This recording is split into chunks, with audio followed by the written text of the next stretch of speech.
Was it justified? That's the question many are asking tonight after Phoenix police released body camera video of a shooting in May, one that took the life of 40-year-old Ryan Whitaker. ABC 15's Cameron Polam sitting down with a use of force expert to get his perspective and a warning with the video you're about to see. Viewer discretion is advised. Phoenix Police! From door knock to gunshot, it took a matter of 16 seconds before Ryan Whitaker was on the ground. We are warning you, what happens next is tough to watch. How you doing? Whoa! Put hands!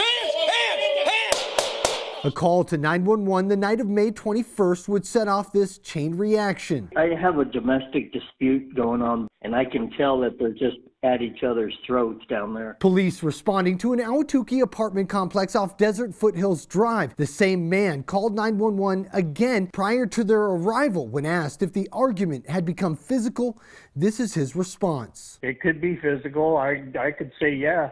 Does that make anybody hurry up and get over here any faster? When officers arrive, they knock and announce themselves. That's when Whitaker suddenly opens the door, a handgun behind his back. They're doing everything that they were trained to do. They're doing what they're supposed to do. Kevin Robinson spent 36 years with Phoenix PD, 13 as assistant police chief. It is a tragedy, regardless of how you look at it. He says it comes down to perceived threat. The gun in Whitaker's hand, the focus. It's going to be a split second to raise that weapon.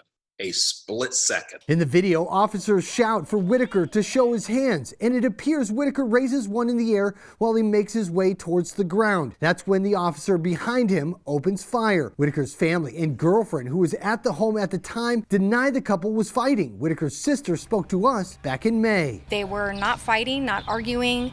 They were playing a PlayStation game, which requires they were having fun, yelling and screaming, having fun. According to the incident report released Wednesday, Whitaker's girlfriend said they had a short argument that night over weekend plans, but called it nothing serious. They should be diffusing the situation, not automatically shooting.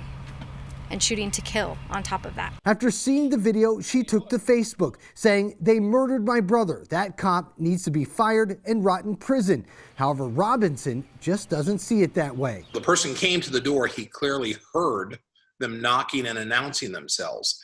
He just should not have, in my mind, should not have had that gun in his hand. So Cameron, we saw those two officers in that video and their actions in this case. So what is their status right now?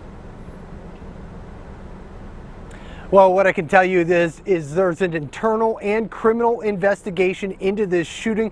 Those two officers were placed on administrative leave but are back at work now but have not resumed their normal patrol duties. As for the family, they plan to host a press conference tomorrow alongside their attorney. Steve?